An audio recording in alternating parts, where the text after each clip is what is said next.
क्या है पाप, पता कैसे चलेगा कि मैंने पाप किया? जब मैं मसीह में नहीं थी तो मेरे को लगता ही नहीं था कि मैंने कोई पाप किया। तो जब कोई मेरे को आके बताता कि यीशु मसीह ने तुम्हारे पापों के लिए सैक्रिफाइस किया, तो मेरे को लगता था कि मैंने तो पाप किया ही नहीं। बिल्कुल वही, मैं इसीलिए आपको विश्वासी अविश्वासी दोनों के नजरिए से बताने की कोशिश करूंगा। पाप अगर हम देखें बाइबल के अनुसार, जो परमेश्वर की व्यवस्था का विरोध और परमेश्वर की आज्ञा का उल्लंघन, वही पाप है। अब ये जो पाप की शुरुआत खुद लूसीफर ने की स्वर्ग में, है ना। उन्होंने क्या किया, परमेश्वर की उसको दिए हुए पद का, उसको दी हुई सेवकाई का उसने विरोध किया, विद्रोह किया परमेश्वर के खिलाफ, और वहां से पाप शुरू हो गया। और फिर जब हम अदन की वाटिका में देखते हैं, अदन की वाटिका में हव्वा के जरिए आदम और हव्वा ने भी क्या कर दिया, सांप के बहकाए जाने से उन्होंने भी पाप कर दिया। फिर वो पाप क्या हो गया, अभी धीरे धीरे सारी मानव जाति में ट्रांसफर हो गया। अब हम किसी को बोलते हैं आपके पापों के लिए माफी मांगो, बोलते मैंने पाप नहीं किया, है ना, जैसे आपने अभी बोला। लेकिन अगर आप देखो, एक छोटा बच्चा है, उसको कोई झूठ बोलना नहीं सिखाता, है ना, वो खुद बोलता है। हम पूछते हैं टॉफी किसने ली, बोलता मैंने नहीं ली।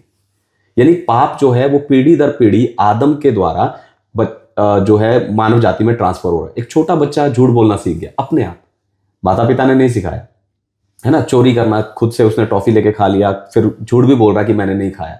यानी वो पाप क्या हो रहा है, ट्रांसफर हो रहा है। और इसलिए लेकिन आज क्या किया लोगों ने, उस पाप को अपना लाइफस्टाइल बना लिया, है ना। ड्रिंक करना, स्मोकिंग करना, है ना। तो ये उन्होंने क्या कर दिया, इसको अपना लाइफस्टाइल बना लिया है। और उस लाइफस्टाइल के द्वारा और उनको लगता है कि हम पाप में नहीं है, तुम्हारी जिंदगी में पाप नहीं है। लेकिन जब आप प्रभु पर विश्वास करते हो, आप एक विश्वासी बन जाते हो, उसके बाद आपको हर छोटी बड़ी गलती का एहसास होना शुरू हो जाता है। मैं अपना एक्सपीरियंस बताऊं, और कि जब मैं शाम को प्रार्थना में बैठता हूं और प्रार्थना में बैठती आंखें बंद करते, सबसे पहले मेरे जो मेंटालिटी में या मेरी मानसिकता में जो सबसे पहली चीज आती है, आज दिन भर में मैंने क्या गलती की। वही शुरू होता है एक विश्वासी के जीवन में। वहीं से हमारी प्रार्थना शुरू होती है कि आज यार ये गलती होगी, मुझे पवित्र परमेश्वर की उपस्थिति में बैठना है। तो वही पाप का कंसेप्ट है कि वो परमेश्वर का आज्ञा का उल्लंघन है, और लेकिन लोगों ने उसे क्या कर लिया, आज अपने जीवन का हिस्सा बना लिया है। और एक विश्वासी ही उस पाप को समझ सकता है। जैसे हम कल मैं एक प्रचार सुन रही थी, तो उसमें उन्होंने कहा कि जो अगर आप एक व्यक्ति चोरी कर रहा है, हमको पता है वो पाप है, पर दूसरा व्यक्ति जो चुगली कर रहा है वो इक्वली पापी है। तो ऐसा होता है? पाप तो पाप है ना।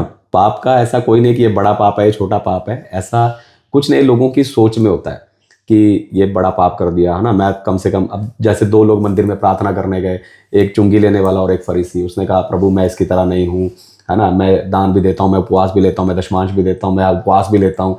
इस प्रकार वो प्रार्थना करने लगा। लेकिन चुंगी देने वाले ने कहा स्वर्ग की और आंखें उठाना भी नहीं चाहा, उसने छाती पीट कर कहा प्रभु मैं पापी, मुझ पर दया कर, है ना। तो यही हम लोगों को लगता है कि ये पाप बड़ा, वो पाप छोटा है, लेकिन ऐसा कुछ नहीं है। परमेश्वर की नजर में पाप बिल्कुल बराबर है।